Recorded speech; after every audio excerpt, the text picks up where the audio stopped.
নমস্কাৰ পুৱাৰ খবৰলৈ স্বাগতম জনাই ষ্টুডিঅত মই সাগৰিকা আহিছো বাতৰিৰ মাজলৈ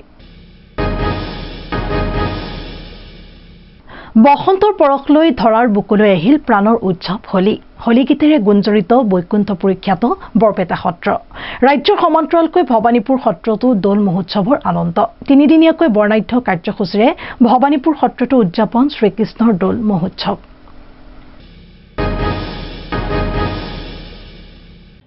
সমন্বয় সম্প্ৰীতি প্ৰেম ভাতৃত্ববোধৰ বাৰ্তা লৈ ধৰাৰ বুকুলৈ নামি আহিল আমাৰ প্ৰাণৰ উৎসৱ হোলী বুলি ক'লেই দ্বিতীয় বৈকুণ্ঠ ৰূপী খ্যাত বৰপেটা সত্ৰক বুজা যায় বৰপেটা সত্ৰত এতিয়া উখল মাখল পৰিৱেশ বৰপেটা সত্ৰৰ ভিন্ন হাতীত দেখা গৈছে হোলী গীতৰ গুঞ্জৰিত ৰূপ হোলী গীতেৰে গুঞ্জৰিত হৈ পৰিছে বৰপেটাৰ আকাশ বতাহ বৰপেটাৰ সমান্তৰালকৈ ভৱানীপুৰ সত্ৰতো উদযাপিত হৈছে আজিৰে পৰা তিনিদিনীয়াকৈ বৰ্ণাঢ্য কাৰ্যসূচীৰে শ্ৰীকৃষ্ণৰ দোল মহোৎসৱ এই মুহূৰ্তত মই উপস্থিত আছোঁ বৰপেটা জিলাৰ ভৱানীপুৰ সত্ৰত ভৱানীপুৰ সত্ৰ পৰিচালনা সমিতিৰ একাংশ বিষয়ববীয়া মোৰ সৈতে উপস্থিত আছে তেওঁলোকৰ পৰা জানিব বিচাৰিম দোল মহোৎসৱ সম্পৰ্কে কিছু কথা এয়া মোৰ সৈতে উপস্থিত আছে ভৱানীপুৰ সত্ৰৰ বুঢ়া সত্ৰীয়া তেওঁৰ পৰা কিছু কথা জানিব বিচাৰিম দৌলৰ ওপৰত কি ক'ব আপুনি কৃষ্ণ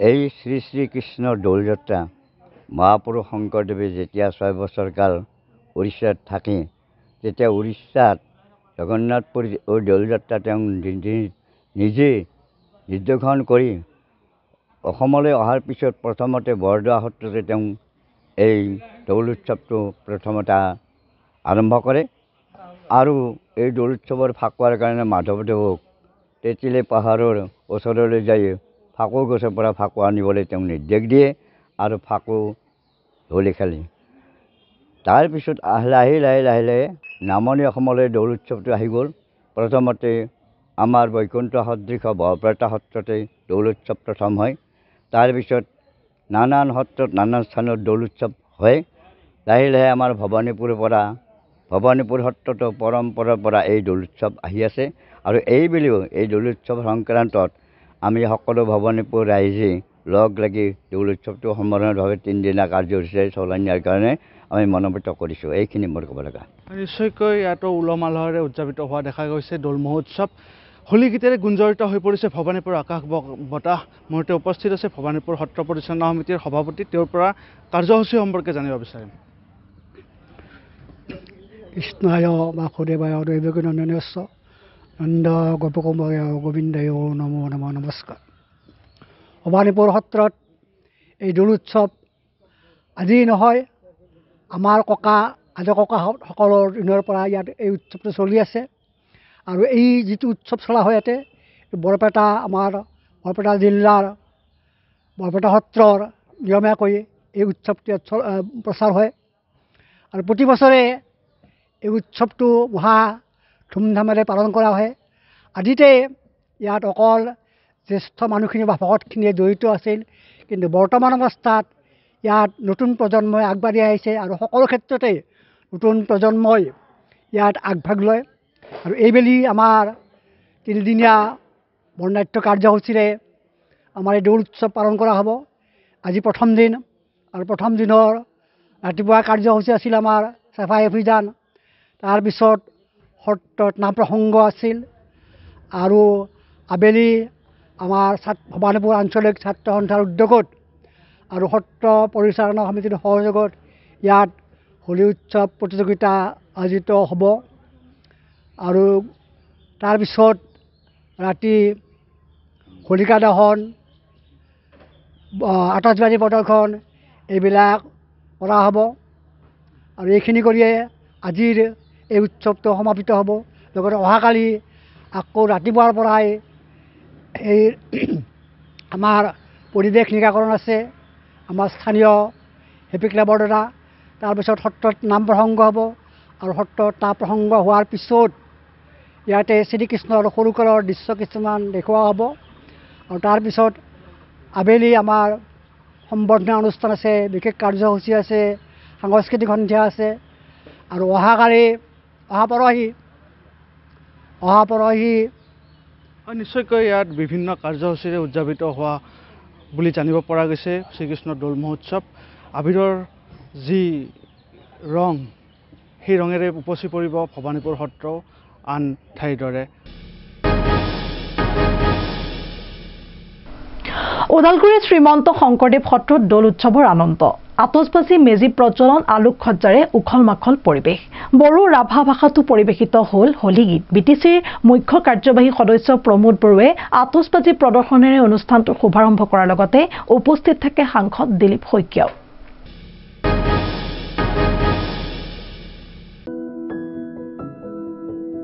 বৰপেটা সত্ৰৰ পৰম্পৰা অনুসৰি ওদালগুৰিৰ শ্ৰীমন্ত শংকৰদেৱ সত্ৰতো তিনিদিনীয়া বৰ্ণাঢ্য কাৰ্যসূচীৰে অনুষ্ঠিত হয় শ্ৰীকৃষ্ণৰ দৌল উৎসৱ। দেওবাৰে দৌল উৎসৱৰ প্ৰথম দিনা সন্ধিয়া অনুষ্ঠিত গন্ধোৎসৱ উপলক্ষে পৰম্পৰা অনুসৰি আতচবাজি প্ৰদৰ্শন কৰা হয়। বিটিচিৰ মুখ্য কাৰ্যবাহী সদস্য প্ৰমোদ বড়োৱে আতচবাজি প্ৰদৰ্শন অনুষ্ঠানটোৰ শুভাৰম্ভ কৰে। উপস্থিত থাকে সাংসদ দিলীপ শইকীয়াও। আতচবাজি প্ৰদৰ্শনৰ অন্তত মেজি প্ৰজ্বলন কৰাৰ পিছতেই কলীয়া গোসাঁইক মেজি আৰু দৌলৰ চাৰিওপিনে পৰিভ্ৰমণ কৰাই দৌলত আৰোহণ কৰা হয়। ইয়াৰ পিছতেই মঞ্চত বড়ো আৰু ৰাভা ভাষাত হোলী গীত প্ৰদৰ্শন কৰাৰ লগতে গ্ৰন্থ উন্মোচন কৰা হয়। দৌল উৎসৱৰ বাবে ওদালগুৰিৰ শ্ৰীমন্ত শংকৰদেৱ সত্ৰত বিভিন্ন পৰ্যটকৰ আগমন ঘটাৰ লগতে বিভিন্ন জাতি জনগোষ্ঠীৰ হাজাৰ হাজাৰ লোকৰ সমাগম ঘটে। 1935 চনত স্থাপিত ওদালগুৰি সত্ৰৰ দৌল উৎসৱৰ পৰিৱেশ দেখি অভিভূত হৈ পৰে উপস্থিত লোকসকল। আজি ওদালগুৰিত শ্ৰীমন্ত শংকৰদেৱ সত্ৰত 1935 চনৰ পৰা উদযাপন কৰি অহা দৌল মহোৎসৱৰ আজি এই বিশেষ দিনত উপস্থিত হৈ আনন্দিত হৈছোঁ। মই ওদালগুৰি জিলাৰ সকলো ৰাইজলৈ দৌল মহোৎসৱৰ শুভকামনা জ্ঞাপন কৰিছোঁ। বিটিআৰ অঞ্চলৰ আৰু অসমৰ সকলো ৰাইজলৈ দৌল মহোৎসৱৰ শুভকামনা জ্ঞাপন কৰিছোঁ। এই দৌল মহোৎসৱে আমাৰ মাজত মৰম স্নেহ আৰু এটা আধ্যাত্মিক চেতনা আমাৰ মাজত যোগাইছে আৰু এই দৌল মহোৎসৱ উদযাপনৰ দ্বাৰা ওদালগুৰি জিলাত বিটিআৰ অঞ্চলত শান্তি সম্প্ৰীতি ঘূৰি অহাৰ পিছত এটা সমন্বয় আমাৰ মাজত আনিব আৰু সকলো ৰাইজৰ মাজত একেলগে অহা 3টা দিন আমি হোলী উদযাপন কৰিম আৰু বিটিআৰ অঞ্চলৰ জাতি জনগোষ্ঠীৰ মাজত আমাৰ সমন্বয়টো আৰু শক্তিশালী কৰাৰ কাৰণে আমি একেলগে আগুৱাই যাম। মৰাণত এক নিৰ্লজ্জ ঘটনা। এগৰাকী 23 বছৰীয়া যুৱতীক বলাৎকাৰ কৰি ৰঙাঘৰত এজন বিবাহিত পুৰুষ। অভিযোগ মতে মহমৰা চাহ বাগিচাৰ বৰলাইনৰ মংগল মুণ্ডা নামৰ যুৱকজনে শনিবাৰে নিশা 8 মান বজাত যুৱতীগৰাকীক বাগিচালৈ নি বলাৎকাৰৰ দৰে জঘন্য ঘটনা সংঘটিত কৰে। ঘটনা সন্দৰ্ভত ইতিমধ্যে পৰিয়ালে দাখিল কৰিছে এজাহাৰ।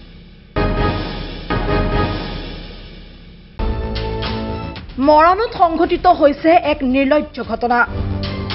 এগৰাকী 23 বছৰীয়া যুৱতীক বলাৎকাৰ কৰি ৰঙাঘৰত এজন বিবাহিত পুৰুষ। অভিযোগ অনুসৰি মহমৰা চাহ বাগিচাৰ বৰলাইনৰ মংগল মুণ্ডা নামৰ লোকজনে শনিবাৰে নিশা প্ৰায় 8 মান বজাত যুৱতীগৰাকীক বাগিচালৈ টানি লৈ যায় আৰু বলাৎকাৰ কৰে। পৰিয়ালৰ লোকে মৰাণ আৰক্ষী থানাত ঘটনা সন্দৰ্ভত ইতিমধ্যে দাখিল কৰিছে এজাহাৰ। উক্ত এজাহাৰৰ ভিত্তিত 30/24 আৰু 374 ধাৰাৰ অধীনত অভিযুক্তক গ্ৰেপ্তাৰ কৰি জেললৈ প্ৰেৰণ কৰে আৰক্ষীয়ে।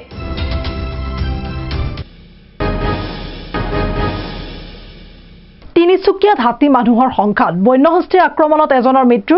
মৃত লোকজন তৰণী গাঁৱৰ পুতু গোৱালা বুলি জানিব পৰা গৈছে। বজাৰ কৰি ঘৰলৈ গৈ থকা অৱস্থাত আক্ৰমণ কৰে হাতীৰ জাকটোৱে আৰু কেইবাদিনো ধৰি অঞ্চলটোত বন্যহস্তীয়ে মুক্ত বিচৰণ কৰি আছে বুলি জানিব পৰা গৈছে। এই মুহূৰ্তত জনাই আছো এটা খবৰ। তিনিচুকীয়াত হাতী মানুহৰ সংঘাত। বন্যহস্তীৰ আক্ৰমণত এজনৰ মৃত্যু। মৃত লোকজন তৰাণী গাঁৱৰ পুতু গোৱালা বুলি জানিব পৰা গৈছে আৰু বজাৰ কৰি ঘৰলৈ গৈ থকা অৱস্থাতে আক্ৰমণ কৰে হাতীৰ জাকটোৱে।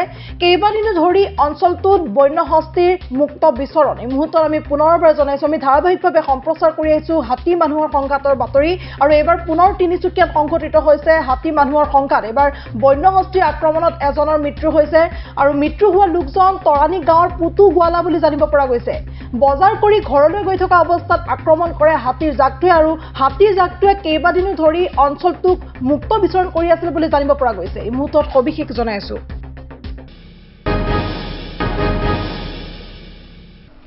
বাতৰি পৰৱৰ্তী অংশলৈ যোৱাৰ আগতে ল'ব বিচাৰিছো চমু বাণিজ্যিক বিৰতি।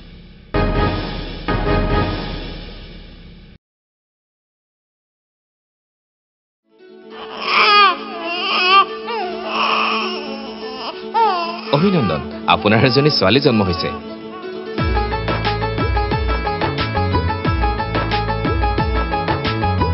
লাহি পাহি এজনী পৰি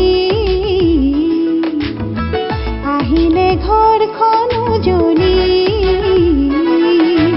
বেটি বচাও বেটি পঢ়াও, বেটি বচাও বেটি পঢ়াও, বেটি বচাও বেটি পঢ়াও।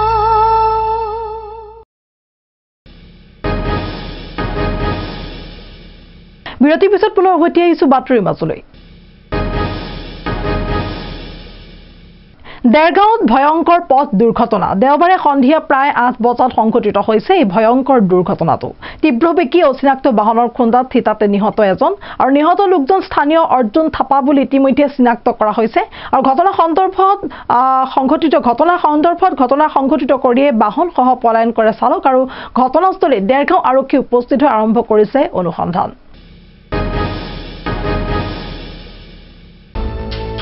দেৰগাঁৱত ভয়ংকৰ পথ দুৰ্ঘটনা। দেওবাৰে সন্ধিয়া প্ৰায় 8মান বজাত সংঘটিত হৈছে এই দুৰ্ঘটনাটো। তীব্ৰবেগী এখন অচিনাক্ত বাহনৰ খুন্দাত থিতাতে নিহত হয় এজন লোক। নিহত লোকজন স্থানীয় অৰ্জুন থাপা বুলি চিনাক্ত কৰা হৈছে। ঘটনা সংঘটিত কৰিয়েই ঘটনাস্থলীৰ পৰা পলায়ন কৰে বাহনসহ চালক। দুৰ্ঘটনাস্থলীত দেৰগাঁও আৰক্ষী উপস্থিত হৈ আৰম্ভ কৰিছে অনুসন্ধান। মৰাণৰ তৈলক্ষেত্ৰত গুণ্ডাৰাজ। ঘটনাৰ বিৱৰণী অনুসৰি মৰাণৰ পেটুৱা দলঙত 12 ঘণ্টা ধৰি আবদ্ধ হৈ আছিল অইলৰ বৃহৎ বাহন আৰু অভিযোগ অনুসৰি সাংবাদিকক দেখি আৰক্ষীয়ে মুকলি কৰি দিলে অইলৰ বাহনসমূহ। এই সন্দৰ্ভত চাওঁ আহক আমাৰ এক বিশেষ প্ৰতিবেদন। শুকুৰবাৰৰ নিশা 12মান বজাৰ পৰা শনিবাৰৰ দুপৰীয়া 11মান বজালৈকে প্ৰায় 12 ঘণ্টা মৰাণৰ পেটুৱা দলঙত আবদ্ধ হৈ থকা অইলৰ বৃহৎ বাহনসমূহ সাংবাদিক উপস্থিত হোৱাৰ লগে লগে আৰক্ষীয়ে যাবলৈ দিয়ে। মৰাণৰ পেটুৱা দলঙৰ সমীপতে 14 নং তেলকূপত খাৰুৱা তেলৰ উদ্ভাৱনৰ বাবে ৰিক্স স্থাপন কৰা হ'ব। নিবিদাৰ যোগে ঠিকা লাভ কৰিছে উদীপ্ত এনাৰ্জি নামৰ এটা কোম্পানীয়ে। ৰিগ এটা বহুৱাৰ সময়ৰ পৰা প্ৰত্যেক মাহে কেইবা লাখ টকা খৰচৰ নামত আদায় কৰে কোম্পানীসমূহে। এই মাহিলী খৰচী সিন্ডিকেট চলি আছে মৰাণ অইল ইণ্ডিয়া লিমিটেডৰ তেলৰ খাদসমূহত। মৰাণ তৈলক্ষেত্ৰত অৱস্থিত প্ৰায় 20টা তেলৰ খাদত ৰিগ স্থাপন কৰি খাৰুৱা তেলৰ উদ্ভাৱনৰ কাম চলি আছে। এই ৰিগসমূহত কিছুদিনৰ আগলৈকে টিংকু গগৈ উৰফে থাপা, মানৱেন্দ্ৰ গগৈ, আকাশ প্ৰধান, মাধৱ কুকুৰাচোৱা আৰু ৰেকিব একে নাওৰে যাত্ৰী বুলি অভিযোগ উত্থাপিত হৈছে। একেলগে চলাই আহিছে সিন্ডিকেট ৰাজ। টকাৰ লেনদেনৰ খেলিমেলি থকাৰ বাবে থাপা আৰু মানৱেন্দ্ৰৰ মাজত তুমুল যুদ্ধ আৰম্ভ। থাপাৰ নামত চলি থকা সিন্ডিকেট এতিয়া মানৱেন্দ্ৰ গগৈক লাগে। মানৱেন্দ্ৰ গগৈয়ে শুকুৰবাৰৰ নিশাৰ পৰা 12 ঘণ্টা সময় পথৰ দাঁতিত আবদ্ধ কৰি ৰাখে এইসমূহ বাহন। ৰিক্স স্থাপনৰ সামগ্ৰী কঢ়িয়াই গৈ আছিল মৰাণৰ পেটুৱা দলঙৰ সমীপৰ 14 নং তেলকূপত। মৰাণ অইল ইণ্ডিয়া অন্তৰ্গত আমাৰ যি পেটুৱা দলং পাৰ হৈ ৱাটাৰ চাপ্লাই 16 নম্বৰ বুলি কয়, তাতে আমাৰ এটা ৰঞ্জিত কাকতি নামৰ উদীপ্ত এনাৰ্জি কোম্পানীৰ এটা ৰিগ আহি আছে। তাতে আমি 14 নম্বৰ ৱেল বুলি কয়।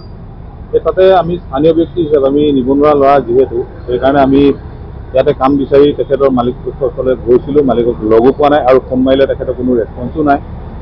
সেইকাৰণে ইয়াতে এতিয়া আমি মানে যিটো কাম হৈছে, আমি স্থানীয় যুৱক হিচাপে অকল মই বুলি নহয়, মোৰ লগত আৰু কিছুমান ল'ৰা আছে আমাৰ যিখিনি স্থানীয় যুৱক, সেই সকলো ল'ৰাই মানে কামটো কৰিব বিচাৰে। যিখিনি ইয়াৰ সেইখিনিয়ে কথা আমাৰ গাড়ী নিশা প্ৰায় ৰাতিপুৱা বুলি ক'ব লাগিব। ৰাতিপুৱা প্ৰায় 3মান বজাত গাড়ীখিনি এইফালে আহিছিলে। এতিয়া গাড়ীখিনি ইয়াতে আহি ৰখাইছে গাড়ী। আমি সুধিছোঁ কাৰ হয় কৈছে যে সঞ্জীৱ কাকতি উদিত এনাৰ্জিৰ গাড়ী।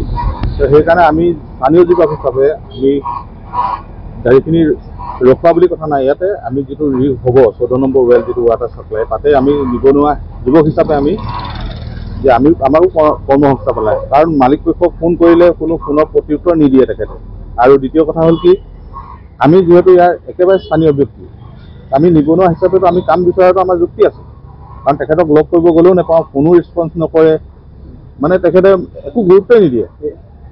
আৰু সেইটো কাৰণে আমি এই মানে কি এতিয়া আপোনালোক সংবাদ মাধ্যম আহিছে যে এনেকুৱা হৈছে, ইয়াতে বহুত বেলেগ ধৰণৰ কথা ওলাই আছে, কিন্তু তাত একো বেলেগ কথা ইয়াত কোনো কথাই নাই। ইয়াত মাত্ৰ এটাই কথা আছে, আমি নিবনুৱা হিচাপে মানে আমি নিবনুৱা যেতিয়া কামটো মানে আমি কৰিব বিচাৰোঁ লোকেল হিচাপে, স্থানীয় ব্যক্তি হিচাপে, বেলেগ একো কথা নাই। আপোনালোকে ৰাতি নিশাৰ ভাগত গাড়ী ৰখাই দিছে, গাড়ী ৰখোৱা নহয়, বেআইনী হোৱা নাই নে কামটো? গাড়ী ৰখোৱা নহয়, ৱেলটো ইয়াত লাগি আছে, ৱেলৰ কাষতে আছে, গাড়ী নিজে আহি ৰখে। ড্ৰাইভাৰে আমাক কৈছে যে গাড়ী যদি লৈ যাব পাৰা লৈ যোৱা। আমি এইটো ক'ব পাৰে, কিছুমান ক্ষেত্ৰত মিছাও ক'ব পাৰে তেখেতসকলে, কাৰণ গাড়ী যদি ৰখোৱা আছিলে, বাকী প্ৰশাসন আছে, হেৰি আছে, এইবিলাকতো মিছা কথা কৈছে। কাৰণ ৱেলটো লাগি আছে, আপোনালোকে নিজে চাওক, ইয়াৰ পৰা ৱেলটো মাত্ৰ 100 মিটাৰো নহয়। তাতে আমি গাড়ী ৰখোৱা কোনো কথা নাই, খালি আমি মালিক পক্ষই যেতিয়া আমাৰ লগত কোনো ফোনতো যোগাযোগ নকৰে বা গ'লেও লগ নকৰে, সেইকাৰণে আমি স্থানীয় যুৱক হিচাপে, নিবনুৱা হিচাপে আমি জাষ্ট কামটো চোৱা চিতা যিখিনি ইয়াত থাকে। এই ঘটনাত মন্ত্ৰী যোগেন মোহনৰ নাম ব্যৱহাৰ কৰা হৈছে নাই, কোনো হোৱা নাই, আৰু তেখেতৰ লগত কোনো কথা নাই। এইবিলাক এই মিছা অপবাদ উলিয়াইছে। এনেকুৱা আগতো হৈ থাকে, আগে পিছে নাই হোৱা এনেকুৱা। নাই হোৱা। মৰাণ অইল ফিল্ডত কেই তাৰিখ চলি আছে বৰ্তমান গম নাপাওঁ, কেইটা চলি আছে, হয়তো 3-4টামান চলি আছে নেকি সম্ভৱতঃ, সঠিককৈ নাজানো। কিন্তু আমি স্থানীয় যুৱক হিচাপে, যিহেতু মোৰ ঘৰে কাষতে, নিচেই কাষতে, আমাৰ আৰু লগত কিছুমান ল'ৰা আছে যিসকলে কামটো কৰিব বিচাৰে। প্ৰায় 15-20টামান ৰিক চলি আছে, আৰু চবতে আমি এটাই নাম শুনো সদায়, থাপা। টিংকু গগৈ হয়। অকল মৰাণ টিংকু গগৈয়ে অকল কাম কৰিব নেকি? বাকীসকল ল'ৰা ক'ত যাব? বাকীসকল কি নিবনুৱা ল'ৰা নহয় নেকি? সেইকাৰণে স্থানীয় ব্যক্তি হিচাপে আমি কাম বিচাৰোঁ, কামটো যাতে আমাৰ ল'ৰাও পায় সংস্থাপন, আমি সকলোৱে পাওঁ, সেইটো বিচাৰোঁ। অকল মৰাণত টিংকু গগৈ নামৰ ল'ৰাজনে যে গোটেইবিলাক কাম কৰি থাকিব, তেনেকুৱা কোনো কথা নহয়। আৰু সেইকাৰণে আমি কামটো বিচাৰোঁ। আৰু মালিক পক্ষক আমি ফোন কৰাৰ পিছতো, বাৰে বাৰে ফোন কৰাৰ পিছতো কোনো প্ৰত্যুত্তৰ নোপোৱাৰ কাৰণে আমি জানিব পৰা মতে টিংকু গগৈ ওৰফে থাপা কেবিনেট মন্ত্ৰী যোগেন মোহনৰ নাম লৈয়ে কামবোৰ লৈ আছে। সেইখিনি বাৰু ক'বলৈ নাযাওঁ, মই নাজানো সেইখিনি বিষয়ে, অৱগত নহয়। নাই, তেখেত বিজেপি দলত যোগদান কৰিছিলে, কেবিনেট মন্ত্ৰী নিজে গামোচা পিন্ধাইছিলে। চাওক, এতিয়া এই কথাটো লৈ মই বিশেষ ক'বলৈ নাযাওঁ, সেইখিনি বেলেগ কথা। কিন্তু আমি এতিয়া যি এই তৈল ক্ষেত্ৰত যি আমাৰ এতিয়া এই ৰিগ আহিছে উদ্দীপ্ত এনাৰ্জি, এই বিষয়ে কথাটো কৈছোঁ যে আমি নিবনুৱা হিচাপে আমাৰো যেতিয়া স্থানীয় জেগাতে কাম হৈছে নিজৰ ঘৰৰ ওচৰত, আমি বিচৰাটো দায়িত্ব আমাৰ, কৰ্তব্য আমাৰ। এই মৰাণ অইল ফিল্ডত চিণ্ডিকেট এটা চলি আছে নেকি? চিণ্ডিকেট বুলি নহয়, মৰাণ অইল ফিল্ডত মানে যিবিলাক এতিয়া ৰিগ আহিছে, ধৰক ইমানখিনি ৰিগ আহিছে, সেই টিংকু গগৈয়ে সকলোবিলাক চলাই আছে। সেই টিংকু গগৈয়ে চিণ্ডিকেট কৰি আছে নেকি? হয়তো হ'বও পাৰে, তেনেকুৱা লাগেই মানে। কাৰণ অকল টিংকু গগৈ কি ইয়াত কাম কৰি থাকিব নেকি? বাকীসকল কি নিবনুৱা ল'ৰা এনেই থাকিব নেকি? সংস্থাপন সকলোকে লাগে, এইখিনিয়ে মোক ক'ব লগা। ধন্যবাদ। 11:13 মানে 12 ঘণ্টা ৰাখি থৈ দিলে। মানে কামবোৰ নক'লে বোলে তুমি ড্ৰাইভাৰ বোলে, তোমাৰ লগত বোলে কি কথা পাতিলে নে? কিহৰ গাড়ী হয় আপোনালোকে? আমাৰ এইটো উদিপ্ত হয়। আমাৰ এই ৰিক আপোনাৰ চিফ্টিং হৈ আছে, আপোনাৰ এই মৰাণ এইখিনিৰ পৰা ইয়াৰ পৰা আপোনাৰ 6 কিলোমিটাৰ 4 কিলোমিটাৰ আগৰ পৰা এইখিনি আছে আপোনাৰ 500 মিটাৰ হ'ল। কোনে ৰখাইছিলে? এই স্কুটি এখন কিনি আছিলে, এইজন এই নীলাচাত কিনি আছে, আপোনাৰ এইজন দেখিছে নাই? নীলাচাত কিনি আছে ল'ৰাজন, সেইজনে আহি পেলাই মোক ৰাখিব। কিবা মিনিষ্টাৰৰ কথা কৈছিলে নে? তেওঁলোকেতো এইবোৰ কিবা কিবি কৈছিলে বাৰু, ইমানকে ওচৰত নক'লে। তেওঁলোকে কৈছে কি গাড়ী মুঠতে ইয়াৰ পৰা হিলাই আনি নেকি, অফিচৰ মানুহ আহিবলৈ বুলি কৈছে, ডাঙৰ মানুহ আহিবলৈ তুমি ড্ৰাইভাৰ এনে কৈছে, তেনেকুৱা কথা কৈছে। চাবি লৈ লৈছে? চাবি নাই, চাবি আমাৰ গাড়ীৰ নাই ল'ব, আমাৰ গাড়ীবোৰ চাবি ইমান হেৰি নাই, চাবি বিচৰা নাই, খালি গাড়ী দুখনৰ ওপৰত নিব পাৰিলে নিব পাৰিবি এনে কৈছে। বোলো তেতিয়াহ'লে আগৰ গাড়ীখনে ক'লে ছাইড কৰি দিয়া বুলি ক'লে, মই তেতিয়া বোলো ছাইড কৰি থৈ দিলোঁ। তাতে আমি মানুহ আছিলোঁ মানে এইকেইটা এখন গাড়ী আহিছিলে একেলগে, আমি এখনকৈ আহিছোঁ মানে, আমি এখন আগত আহিলে, সেইখন প্ৰথম আহিছিলে, ছেকেণ্ড এতিয়া ওলাই যোৱাখন আহিছিলে, তাৰপিছত মই আহিছোঁ, তাৰপিছত ধৰি লওক আৰু সেইখন আহি আছে। এই ৰিগ বঢ়াবলৈ কাৰণে লৈ গৈ আছে বস্তুবিলাক, ৰিগ হয়, এইখিনিলৈ গৈছে অকণমান আগত।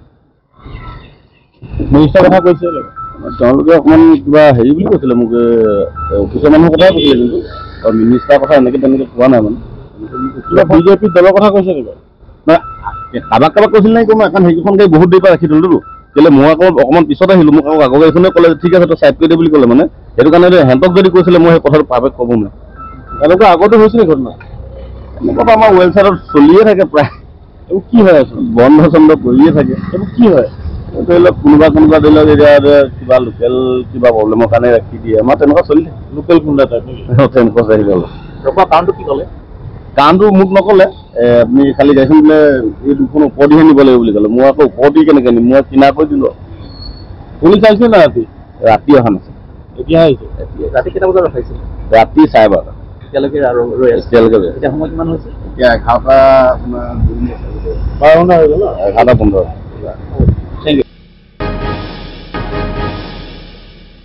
মাজুলীত উপস্থিত মন্ত্ৰী পীযুষ হাজৰিকা আৰু যোৰহাট লোকসভা সমষ্টিৰ বিজেপি দলৰ প্ৰাৰ্থী তপন কুমাৰ গগৈ মাজুলী কমলাবাৰী পাৰঘাটত উপস্থিত হোৱাৰ লগে লগে মাজুলী জিলা বিজেপিৰ ফালৰ পৰা দুয়োকে আদৰণি জনায় চেৰেপাই অঞ্চল পঞ্চায়তৰ মায়া বজাৰত অনুষ্ঠিত কৰা এক বিশাল জনসভালৈ বৃহৎ মটৰচাইকেল ৰেলীৰে যাত্ৰা কৰে মন্ত্ৰীগৰাকী আৰু যোৰহাট লোকসভা সমষ্টিৰ বিজেপি দলৰ প্ৰাৰ্থী তপন কুমাৰ গগৈ এই সন্দৰ্ভত আমাৰ এক বিশেষ প্ৰতিবেদন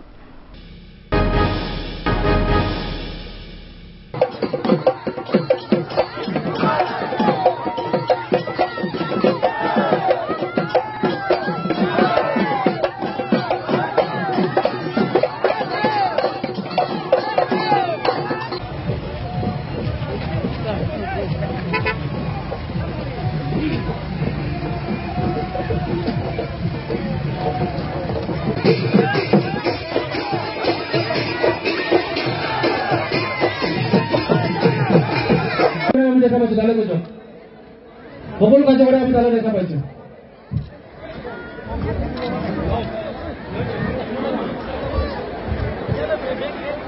আমি সকলো কাৰ্যকৰী দেখা পাইছো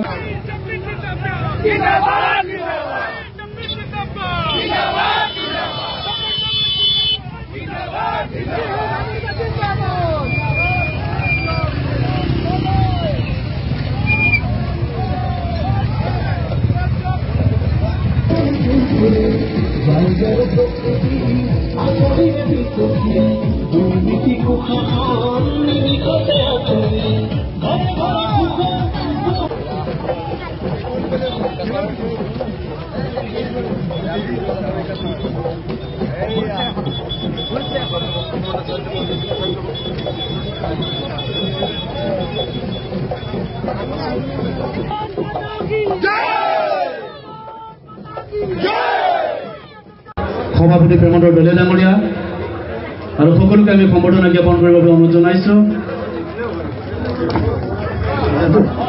বলো ভাৰত মাতা কি বলো ভাৰত মাতা কি পীযুষ হাজৰিকা জিন্দাবাদ জিন্দাবাদ জিন্দাবাদ পৱন গাছ জিন্দাবাদ তপন গগৈ জিন্দাবাদ বলো ভাৰত বিহালীৰ ভৰালিজুলিত এজিএইচ নামৰ কোম্পানীটোৰ বিৰুদ্ধে ময়মতালিৰ অভিযোগ ৰাইজৰ তীব্ৰ প্ৰতিবাদ কোম্পানীটোৱে ভৰালিজুলি চেণ্টাৰ আৰু বৰগাং নদী সংযোগী এটি পথৰ মাজত বিগত 4 বছৰ পূৰ্বে এখন দলং নিৰ্মাণৰ ঠিকা লাভ কৰিছিল আৰু দলংখন কোনোমতে সম্পূৰ্ণ হৈছে যদিও দলংখনৰ দুয়োপাৰে 100 মিটাৰকৈ পকী পথ কৰিব লাগে যদিও সেয়া নকৰাত যাতায়াতৰ ক্ষেত্ৰত চৰম দুৰ্ভোগ ভুগিবলগীয়া হৈছে অঞ্চলটোৰ ৰাইজে বিহালীৰ ভৰালিজুলিত এজিএছ নামৰ কোম্পানীটোৰ বিৰুদ্ধে ময়মতালিৰ অভিযোগ কোম্পানীটোৱে ভৰালিজুলি চেণ্টাৰ আৰু বৰগাং নদী সংযোগী এটি পথৰ মাজত বিগত 4 বছৰ পূৰ্বে এখন দলং নিৰ্মাণৰ ঠিকা লাভ কৰিছিল দলংখন কোনোমতে সম্পূৰ্ণ হৈছে যদিও দলংখনৰ দুয়োপাৰে 100 মিটাৰকৈ পথ পকীকৰণ কৰিব লাগে যদিও সেয়া সম্পূৰ্ণ হৈ নুঠাত যাতায়াতৰ ক্ষেত্ৰত চৰম দুৰ্ভোগ ভুগিবলগীয়া হৈছে অঞ্চলটোৰ ৰাইজে অতি শীঘ্ৰেই নিৰ্মাণ কাৰ্য সম্পূৰ্ণ নকৰিলে কোম্পানীটোৰ বিৰুদ্ধে তীব্ৰ প্ৰতিবাদ গঢ়ি তোলাৰ হুংকাৰ দিয়ে অঞ্চলটোৰ ৰাইজে বনাইছিলে এইটো চেৰেলিয়া এজিএছ কোম্পানীয়ে বনাইছে বোলে প্ৰায় 4 বছৰ মান হৈ গ'ল ব্ৰিজটো এতিয়ালৈকে সম্পূৰ্ণ হোৱা নাই সেইকাৰণে আমি ইয়াত মানে পাব্লিক ৰাইজে এটা মানে বহুত অসুবিধা হৈছে ৰাস্তা বোকা হৈ আছে গাড়ী যাব নোৱাৰে গাড়ীটো বাদেই দে খোজকাঢ়ি যাব নোৱাৰা হৈ আছে আমাৰ বহুত অসুবিধা হৈছে গতিকে কোম্পানীটো মানে অতি সোনকালে বনাবলৈ ব্ৰিজটো সোনকালে বনাই দিবলৈ আগতে কোম্পানীটোৰ কৰ্মচাৰীবিলাকৰ লগত যোগাযোগ কৰিছিলে নাই যোগাযোগ মানে বহুত বাৰ কৰিছিলো আহিব কেইদিনমান আহিব বনাই আকৌ গুচি যায় 2-3 দিন বনাব আকৌ গুচি যায় এতিয়া আধৰুৱা হৈছে মানে এতিয়া আৰু জানে এটাতো বাৰিষা অহা আহিবলৈ হৈ গ'ল যেতিয়া যিটো কৰিব লাগে সেইটো কৰাই নাই এতিয়া পানী যদি হেলে যিটো মাটি ঢালি আছে সেইটো খহি শেষ হৈ যাব গতিকে অনুৰোধ মানে অতি সোনকালে এইটো মানে বনাই শেষ কৰিবলৈ কোম্পানীটো আমাক এইটো ৰাস্তাটো কমপ্লিট কৰাই নাই এতিয়ালৈকে বহুত বছৰ হৈ গ'ল এতিয়া ব্ৰিজ বনোৱাটো আধা বনাই আছে এতিয়া ৰাস্তা আজিলৈ পুৱাৰ খবৰত ইমানেই আগলৈ ঠিক বা বাতৰিৰ বাবে চাই থাকিব এনি ভাৰত 24